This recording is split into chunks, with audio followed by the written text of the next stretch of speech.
नमस्कार दोस्तों, मैं हूं वीरेंद्र गुप्ता। आप देख रहे हैं नमस्ते दिल्ली। उड़ीसा के बालासोर में शुक्रवार 2 जून को एक बहुत ही हृदय विदारक घटना हुई जिसमें 3 ट्रेन्स आपस में टकरा गई। इसकी वजह से लगभग 288, जैसा कि अभी तक की खबरें हैं, 288 लोग अपनी जान गंवा चुके हैं और 900 से ज़्यादा लोग घायल हो चुके हैं, अभी तक की जो खबर आ रही है। इसमें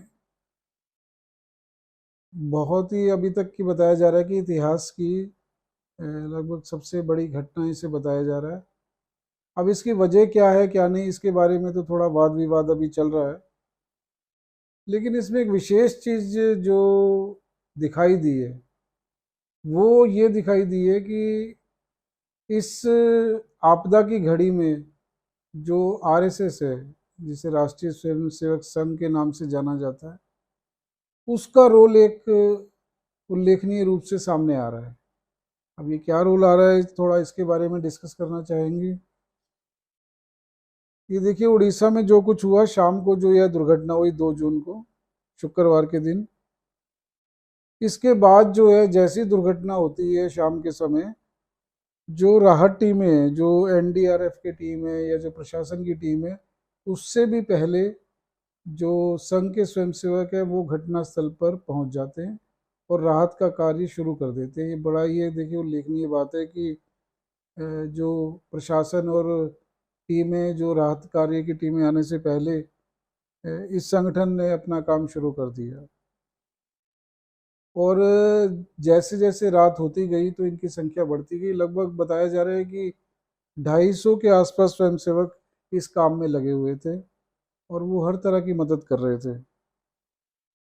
अब वो मदद इस स्तर पर कर रहे थे कि जितने जो ये बोगियां भी आपस में इतनी बुरी तरह से टकराई हुई थी, तो कुछ स्वयंसेवक अंदर जाके लोगों को निकाल रहे थे और जो दूसरी टीम के, इनकी स्वयंसेवकों की जो टीम थी, वो एम्बुलेंस में बिठाकर लोगों को हॉस्पिटल लेकर जा रहे थे, या जो बोगी में से जो शव निकाले जा रहे थे उनको निकालने का काम, एम्बुलेंस में लेकर जाने का काम ये लोग कर रहे थे। इसमें इसमें जो संघ के पदाधिकारी भी थे, जो इनके जिम्मेवार पदाधिकारी थे, उनकी उपस्थिति में, उनकी देखरेख में ये सारा कार्य किया जा रहा था, जैसा कि बताया जा रहा है। और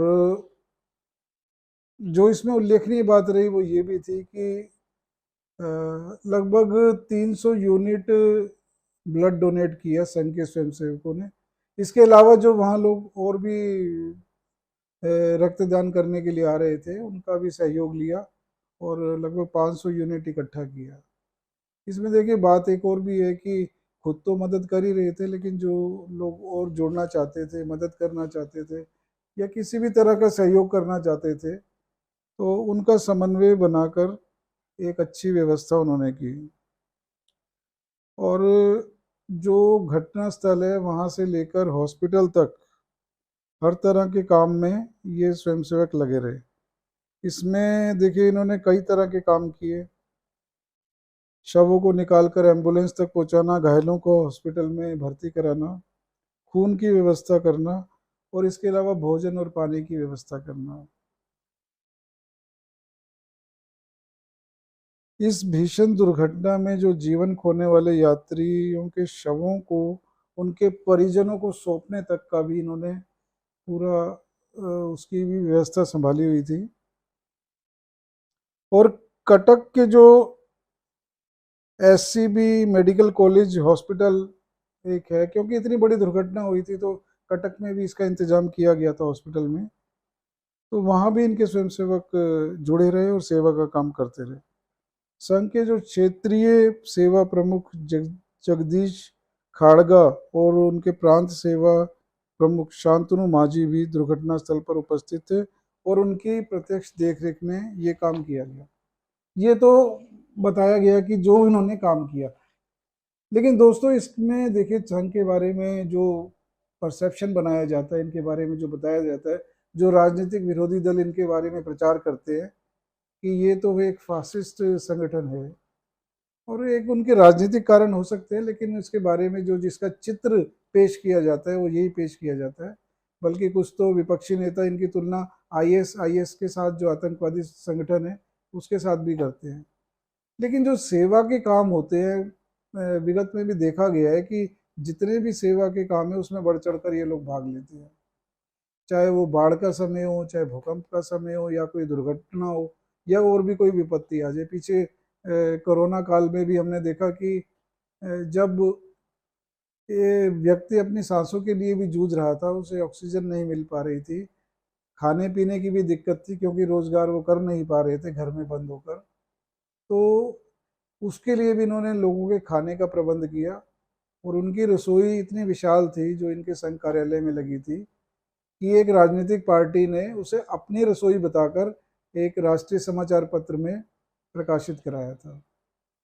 इसके अलावा उन्होंने दवाइयों का भी इंतजाम किया, घर घर जाकर ऑक्सीजन सिलेंडर पहुंचाए, और इस तरह के वो सेवा के कार्य में लगे रहे। और इनके सेवा के कार्य तो अगर जो कोई कहीं भी रहता हो देश में, उसने प्रत्यक्ष रूप से देखा होगा। तो कई बातें ऐसी होती हैं कि जो चित्र हमारे सामने बनाया जाता है, लेकिन हकीकत कुछ और होती है। बाकी आपने प्रत्यक्ष जो भी इनके बारे में महसूस किया हो, आरएसएस के बारे में, आप हमें बताइए। आपके सुझाव या आपकी जो प्रतिक्रिया है उसका मुझे इंतज़ार रहेगा। और आपको हमारा कार्यक्रम कैसा लगता है ये भी बताते रहिए। और अगर चैनल को अभी तक सब्सक्राइब नहीं किया है तो ज़रूर कर लीजिए। फिर मिलेंगे एक नए मुद्दे के साथ, तब तक के लिए नमस्कार।